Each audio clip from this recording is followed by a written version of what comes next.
Hi guys, welcome back with me again, Lukman. I'm a math teacher and it's Saturday night. It's around 10 p.m. and it's a bit raining outside. So today I'm going to talk about an article that uh, that the topic is about 7-Eleven.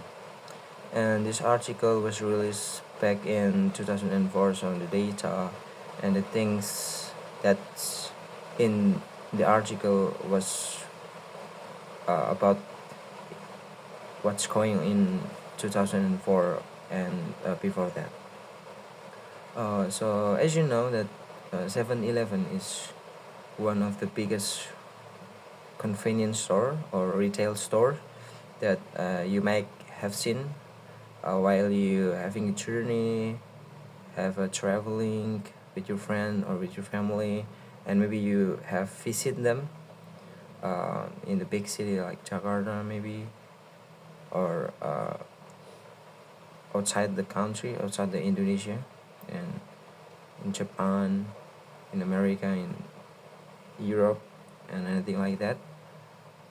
But in a small town like Gombong, we will uh, we never seen 7-Eleven. And so Jim Case, the CEO of 7-Eleven, um, bring the idea to transform this industry, this retail industry, and it's called Retail Initiative. So it focus on transforming the industry to more efficient on distributing, and it combine between technology and data to driven the decision. So the decision is made by data and technology, not by the feelings or anything like that. So it's very scientific. And he is pleased about his success at the time because the sales have been rising up. I mean the earnings up until 15 point percent in 2003, and it makes the stock price of 7-Eleven move from 9.14 in April 2002 to 16.91 2 years later, and that's the record of the price of the stock. And but despite the many successes of 7-Eleven under chaos, but he faced some problems. So the problem is about the human research, managing the people, and also about the suppliers. And so talk about the convenience store industry. It represents approximately almost $3 billion in total sales back in 2002, which is 62.4% of their motor fuel sales. And the industry differentiates itself through convenience, location, product offerings, and the speed of service. And historically, the industry has been highly fragmented and very competitive with low barriers to entry. Like in US, there's a lot of popular convenience store like Walmart as a main main rival in this industry to 7-Eleven. And in Indonesia, it's like Indomart and Alfamart, right?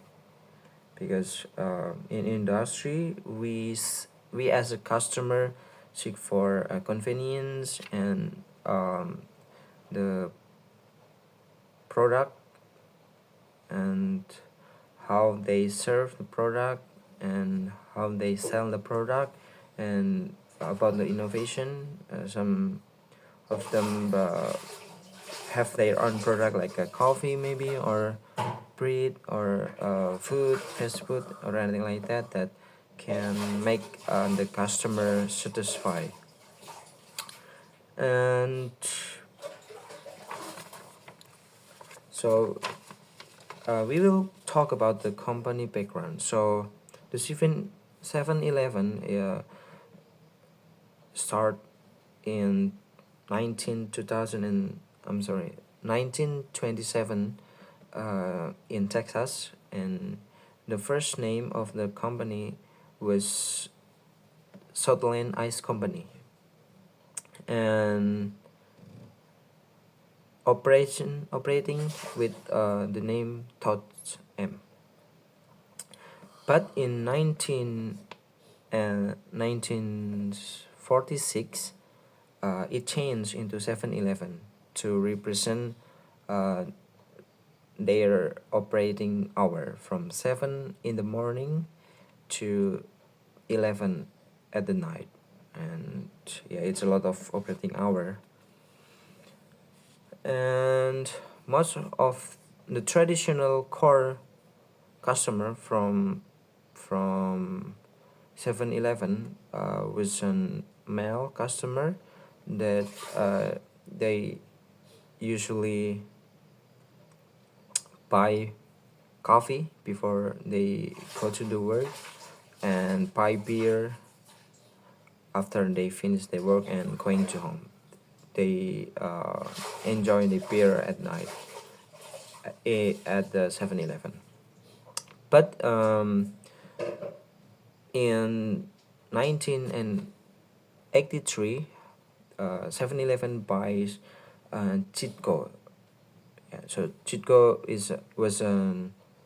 was a company of refinery and dairy farms. So, but this decision to buy Chitco end up with a very big fail because this drift to a very big loss to KS as a CEO, and he said that we are the good retail store, but very bad at refinery and farmer activity.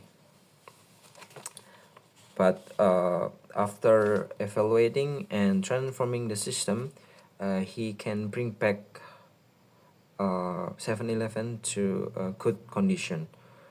And he have a innovation to provide gas station at the store, and it have a relation with the demographic customer. So I said before this that the core traditional customer from 7-Eleven is male workers, men workers that usually they buy coffee before they go to work and buy beer after they finish the work. But the shift of demographic brings female customer that they will more satisfied if they fill they fuel at to their car by their own hand. So this innovation bring the shift from the to the demographic customer. So in the article there is a data that show it's 70% and 30%. I mean 70% for the things outside the fuel and 30% for the full of the total sales from the 7-Eleven. And to stand back again after a very big loss by buying Chitco, 7-Eleven closed around 130 stores that have underperforming, and they briefly open around 127 stores in new location in the North America, and it happened in 2002. After that, the company have very good in revenue, and it's end up with the rising price from its stock price. Like I said earlier in the video, it goes from like $9 into $16 and almost $17 at the time, and this is the record of the all-time high of the stock from 7-Eleven. And then we will talk about the company structure, and it originally started with corporate model, but in the journey they have at least three type, and the first is corporate, the second is franchise, and the third is license. In 1964 they start these franchise models, and in 4 years later, in 1968 they start their very first license store in US, and 3 years later they have officially one license store outside the America, which was in Mexico, in 1971. And at the time, if you want to join the franchise of the 7-Eleven, you have to pay like around $66,000, and to get the inventory and early suppliers, you have to put another like $83,000. But the company 7-Eleven have the buildings, have the equipment and the tools, and you will get the benefit of the sales, I mean the profit from the sales. And the last one that I will talk about is redefining retailing. So the case, Jim Case as a CEO, as I said before, had the idea, I mean like a principle that it called retail initiative, that it's transforming the industry, that they have to have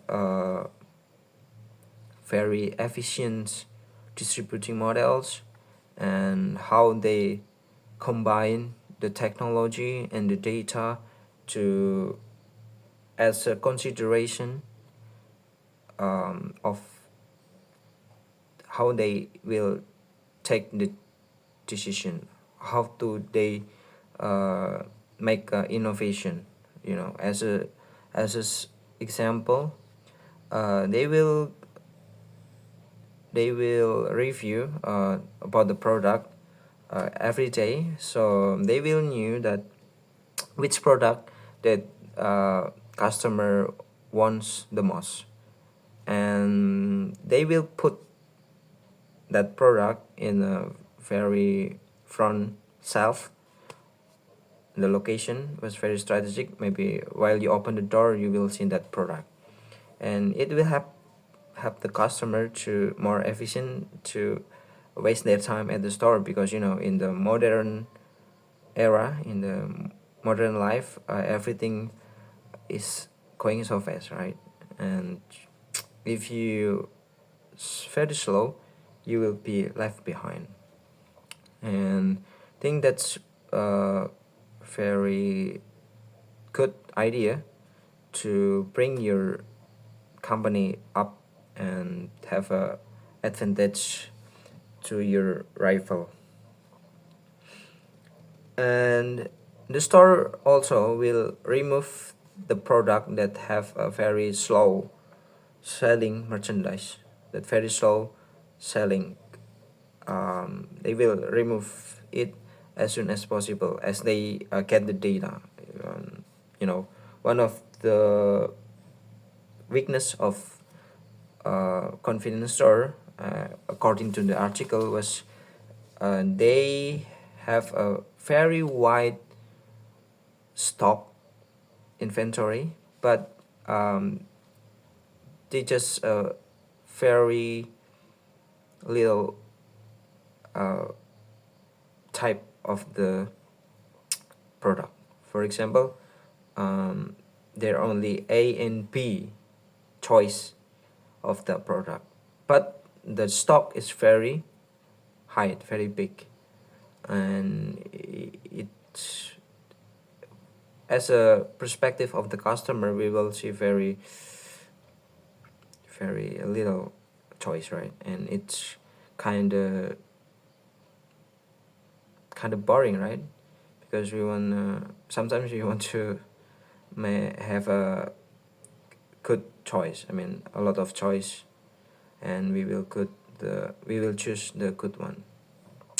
And for conclusion from the article, maybe that we can apply to ourselves, to our company, or our place of our work. We can transform our company, our organization, or our team to more efficient in distributing, and have we have to make the decision according to data and technology, not by our feelings or our members' feelings or anything like that, that have no uh, anything to think about. I think that's it for today. See you next week. Good night.